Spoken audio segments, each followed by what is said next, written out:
Olá pessoal, nessa videoaula eu teria o objetivo de discutir com vocês algumas perspectivas teóricas ligadas a relações públicas e que são úteis para a gente ampliar a nossa reflexão sobre esse campo social e profissão que vocês estão cursando aqui na ECA. Bem, eu vou seguir essa discussão a partir de dois textos que eu pedi que vocês lessem e que depois vamos discutir ah, durante a aula. Tá? Um é o do professor Rudiger, Relações Públicas e Pesquisa Crítica em Comunicação, onde, por assim dizer, em linhas gerais, ele traça uma grande trajetória de desenvolvimento das relações públicas, muito preocupado com como ela recebe um criticismo social ao longo do tempo que se rebate no seu próprio desenvolvimento e na sua própria organização. Né? Por outro lado, o professor Antônio Carlos Rofelt, em campo das relações públicas e as teorias da comunicação, vai justamente debater isso que está no escopo do título, como as RPs se colocam no marco de estudo comunicacional. Bom, eu queria fazer só um pequeno comentário, notando que esses dois textos são capítulos desse interessante livro, Práticas Acadêmicas em Relações Públicas, que infelizmente ele não tem digital inteiro, ele só é impresso. No entanto, aqueles de vocês que estão querendo começar a formar uma pequena biblioteca em relações públicas, eu me sinto muito à vontade em recomendar esse texto, esse livro, né? Pois acho que é uma leitura muito valorosa. Nós não vamos ler ele inteiro, vamos ler esses dois capítulos, e acho que mais dois ou três, mas ele tem muitos capítulos interessantes. E vocês podem ver o sumário dele aqui nesse link que eu deixo aqui com vocês. Né? Bom, o texto do professor Rudiger é muito erudito, muito informativo. Tá? Eu até não devo, como é que eu diria, desarmar vocês em termos de não se preocupem com o excessivo detalhamento que ele possa parecer ter, pois eu não estou preocupado aqui em algum momento ficar perguntando para vocês detalhes, pontos, digamos assim, muito específicos dele. O que importa para a gente, em termos da reflexão, é pensar no processo amplo que ele nos desenha. Processo este que tem marcos muito interessantes de configuração de uma profissão e a partir da distinção dela de outras, particularmente da separação do profissional de relações públicas em relação ao propagandista, ao assessor de imprensa, ao publicity man, adquirindo um perfil próprio e característico no mundo de hoje. Bom, essa trajetória começa no século XIX com a ideia de propaganda comercial e os propagandistas, por um lado. Por outro, o chamado jornalismo moonwalking, que tem qualquer coisa de jornalismo de escavação, de exploração das mazelas das empresas, que vão levar as empresas a optarem por fazer propaganda, ou pagar, ou muitas vezes práticas corruptas mesmo. Bom, o que é interessante e acontece, por que essas coisas começam a surgir? É porque um campo social de relações públicas, para o Rudiger, começa a surgir. Que campo é esse? É o campo do contato entre o público e as novas organizações que surgem. Na verdade, nós podemos até falar em novos públicos também, porque quem é esse público? É o cidadão, é o contribuinte, é o consumidor, os diferentes papéis que nas sociedades modernas os indivíduos passam a assumir. Naturalmente, isso daí a partir particularmente do século XX, e já em meados do século XX, vai se dar, sim, a estruturação mais clara de uma atividade profissional de relações públicas, com certos métodos, conceitos e técnicas. Pois bem, atividade esta que vai ter no gesto do Ivy Lee, do famoso Ivy Lee, o norte-americano que trabalhou com Rockefeller, fez uma agência de relações públicas, uma distinção importante que vai marcar um recorte com o propagandista. Se trata de colocar a atividade de relações públicas como algo às claras. E daí, isso daí marca a diferença com o propagandista tradicional. Né? Isso é muito importante dentro dessa trajetória para perceber. Bom, aqui como eu já disse, quem são os públicos modernos? Todo é o contribuinte, usuário de serviço, consumidor, enfim, toda essa classe, essa categoria de pessoas que nós podemos ser no mundo moderno. O texto do Rudiger também vai falar muito do Eduardo Bernet, que eu acredito que vocês devam estar ouvindo falar dele também em outras disciplinas. Ele é uma figura importantíssima para a história da atividade de propaganda, tanto de propaganda como de RP, ainda muito vinculado a uma ideia de propaganda mesmo, e a uma ideia de manipulação, de persuasão das pessoas através de técnicas de propaganda. Pois bem, eu coloquei aqui nesse slide o link para um filme chamado O Século do Ego. Na verdade é uma série que tem 4 episódios, e o primeiro tem uma entrevista muito interessante com o Eduardo Bernet, onde ele vai falar das técnicas dele, o que ele fazia para produzir o consenso das pessoas. As histórias são muito interessantes. Ele vai notar como que ele fez para tornar o hábito de fumar em relação às mulheres aceitável. Eu não vou dar muito spoiler, pois eu realmente queria que vocês vissem, pois é muito interessante esse pioneiro falando da construção do consenso a partir de técnicas de propaganda imaginadas, então, por ele, como uma prática estrita de relações públicas. Bom, como vamos ver, a atividade vai se desenvolvendo, se afastando um pouco dessa noção. Né? Mas, de qualquer forma, isso fica na trajetória da profissão, né? E da atividade social, das relações públicas, de modo que essa gestão da opinião pública, essa gestão muitas vezes com elementos manipulatórios, persuasivos, é frequentemente criticada socialmente. E isso o Rudiger vai documentar bastante bem o tipo de crítica que sofre por parte dos sindicatos, por pessoas mais à esquerda, enfim.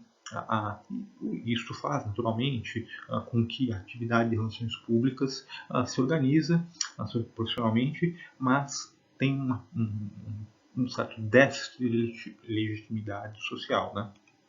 Bom, aqui é uma chargezinha, uma brincadeira que depois vocês veem com mais calma, distinguir relações públicas, de publicidade, branding, marketing, é uma brincadeira. Bom, isso é o que eu falei, né? A tensão entre a atividade de propaganda e RP, sendo que um autor como Bernet, por seus críticos, na verdade, nunca chegou exatamente a constituir o cerne das relações públicas mais modernas, calcadas em valores mais éticos, mais transparentes, coisa que a Ivy Lee já de certa maneira procura fazer, né? Que é outra charge que depois vocês vejam com mais calma. Bom, no período do pós-guerra, se critica menos o poder empresarial, que era um fator de forte crítica às relações públicas por estarem ligadas às grandes corporações, às grandes organizações. Né? E, em paralelo, se dá uma estruturação maior em termos profissionais e acadêmicos das relações públicas.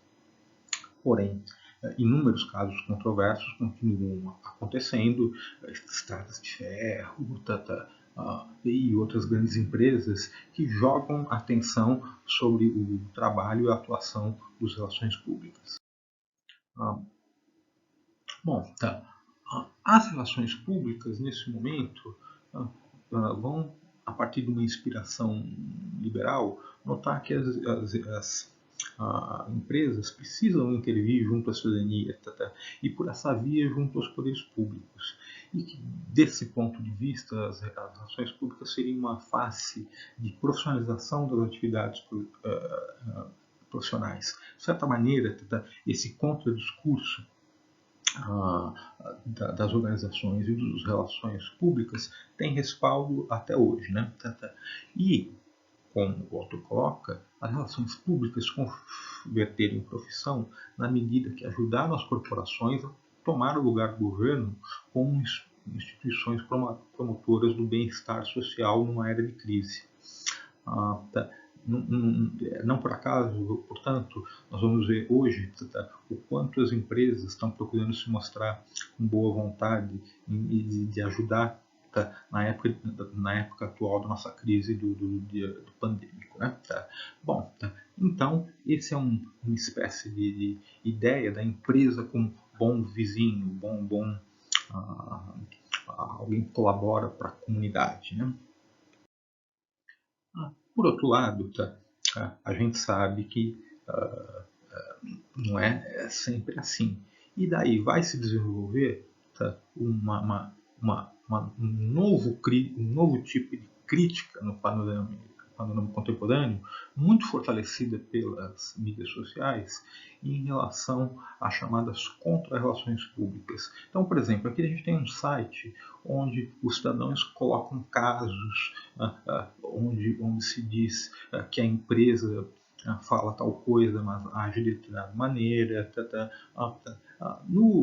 Quando eu fiz esse PPT há algum tempo, um caso muito interessante era realmente o da quebra da barragem, onde a Vale do Rio Doce a empresa Vale do Rio Doce tinha um discurso ambiental e a gente teve aquela catástrofe, né? E os cidadãos se mobilizaram para forte denúncia disso. Não está pegando exatamente, estritamente na ideia de relações públicas, mas nós podemos ver alguma associação com ela. A discussão muito atual que vocês devem estar vendo da iniciativa Sleeping Giants. Né?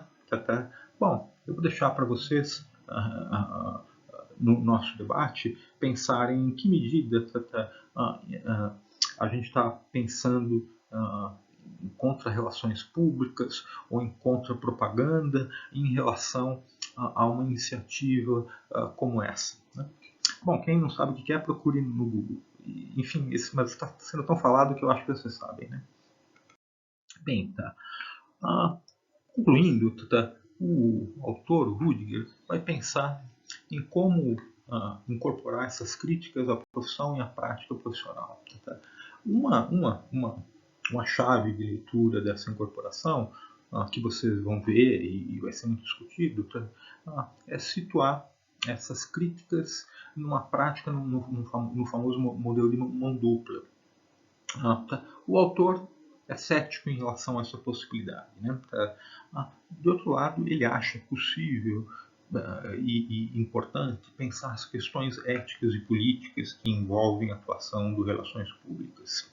Nessa linha, ele vai notar que uma tarefa importante é situar as atividades que ocorrem nos contextos sociais em que elas se desenvolvem e, historicamente, recuperar experiências, ideias e práticas que possam ser recuperadas e atualizadas em termos de tornar a profissão mais ética, mais iluminista e, em poucas palavras, uma atividade de esclarecimento da população, uma atividade dialógica, uma atividade ética, uma atividade que promova diálogos não manipulatórios entre organizações e seus públicos. O autor é muito erudito, né? Entre os livros que ele discute esse livro aqui, Um Século de Spin. Spin, vocês sabem, né? É aquela prática, tanto de propaganda, principalmente de propaganda, de relações públicas, de pegar um tema e virar. Digamos assim, que houve em relação ao vídeo do Bolsonaro, da parte de muitos dos seus apoiadores, um spin. Ele não era grosseiro, ele não era impertinente, inconveniente, ele era autêntico. Aí a gente tem um excelente exemplo de spin, para pensar se é manipulativo ou não, podemos discutir. Pois bem, era isso, de maneira geral, que eu queria discutir em relação ao texto do Rudiger, colocando para vocês aquele detalhe. Não se preocupem com a minúcia do texto. O que me parece interessante vocês recuperarem, ter em mente, porque é uma discussão preciosa, é o grande processo que faz com que um campo social de relações públicas novo emerja, dele deriva uma profissão e o tempo todo com muitas críticas que vão conformando essa atividade e essa prática. Bom, essas críticas vocês vão ter que pensar, vocês vão ter que incorporar, tá? E quando tiverem no mercado, no mundo, tá? Vão ter que dar respostas para fazer uma profissão mais ética, mais voltada não à manipulação do outro, mas ao esclarecimento. Né? Bom, vamos continuar então? E agora vamos ir para a discussão do texto do professor Hoffel. Em relação a esse texto, eu também peguei e queria falar com vocês muito mais das discussões mais gerais dele. Acho que é um texto bastante didático, espero que você não tenham grandes dificuldades de entendimento, e onde ele vai colocar a ideia de como a comunicação organizacional e relações públicas se inserem dentro do campo das ciências da comunicação, que por sua vez estão dentro das ciências sociais aplicadas. Desculpa, aqui um pequeno erro, faltou o das, né? Isso daí nós já vimos há algum tempo atrás, ao falarmos da árvore das ciências do CNPq, tudo mais. No entanto, ele vai dar, na discussão dele, um tom mais teórico para nós entendermos o que isso significa. Bom, nesse sentido, ele vai notar o que é a ideia de pensar em comunicação. Por um lado, a partir de Denis McQuail, ele fala que a comunicação envolve uma dimensão intrinsecamente humana, isto é, interpessoal, dialogal, de presença, né? Mas também o que acaba sendo enfatizado no mundo moderno, a comunicação de massa, ou a chamada comunicação midiática. Né? Aí ele vai notar que o processo comunicacional vai se desdobrar conforme uma discussão muito tradicional da área entre quem comunica o que, o estudo dos emissores, fontes e receptores, por que, quais são as funções da comunicação, como, quais são os canais, sobre o que, quais são os conteúdos, com que efeitos. É desse ponto de vista que podemos ver a ideia de um emissor e um receptor. Bom, isso sempre é comunicação? Bom, ele tem uma discussão muito interessante que devemos pensar. Só isso temos informação, basicamente. Se a mensagem se concretiza de algum momento implica algum tipo de retorno, de ideia de volta do receptor para o emissor, nós temos sim comunicação. Então nem sempre isso é comunicação. No entanto, havendo isso e havendo a efetiva transformação do outro, a partir disso e a volta, de alguma maneira, nós temos comunicação. Né?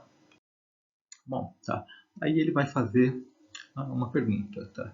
Bom, e qual a especificidade da comunicação organizacional e das relações públicas na discussão de um projeto teórico para essa área? Bom, a resposta dele tem a ver com a centralidade das organizações. Para o nosso autor, se pensamos em comunicação organizacional e relações públicas, nós pensamos necessariamente em organizações. E isso é muito interessante. E aí podemos fazer um link entre o texto do Rudiger e do Hoffel.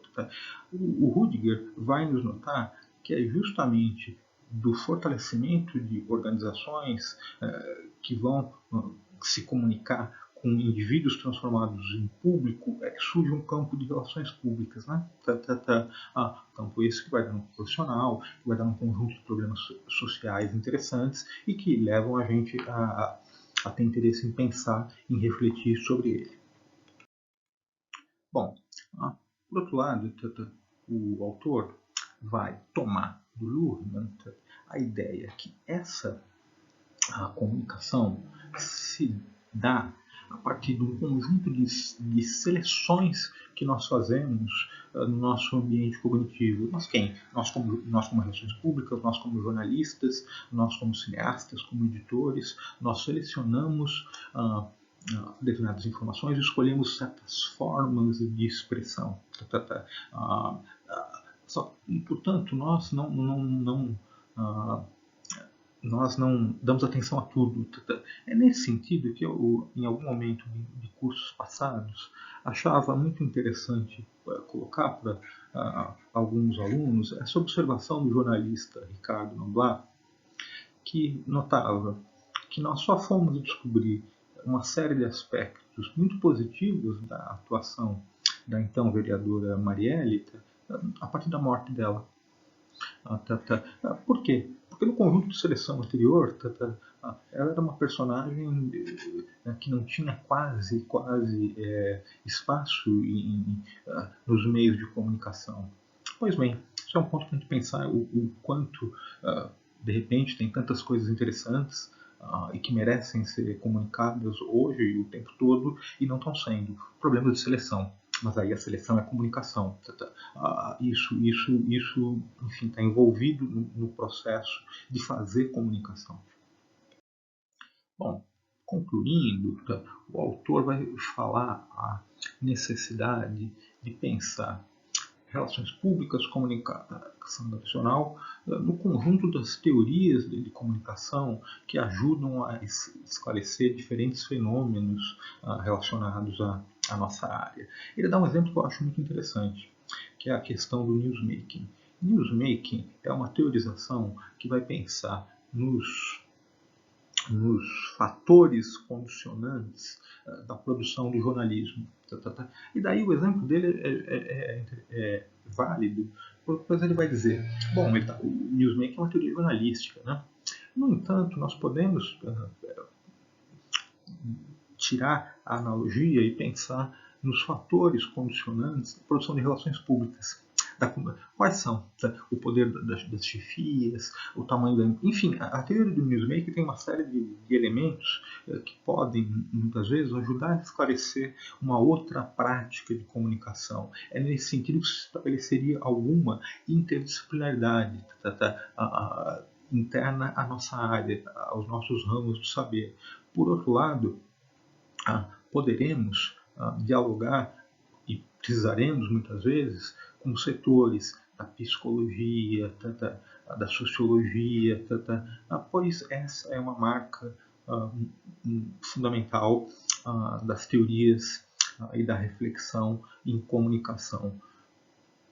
Ainda mais a partir de novas práticas, de novas realidades, como a que estão nos impondo o mundo digital e as suas transformações sociais que se colocam a todos nós. Né? Bom, eu concluo aqui, né, essa discussão, essa apresentação de ideias dos dois textos. Agora podemos sim ver aspectos de discussão que vocês queiram ter em relação aos dois, né? Pontos que eventualmente não tenham ficado tão claros, pontos que vocês queiram ampliar em termos de uma discussão que a gente faça. Então, é isso.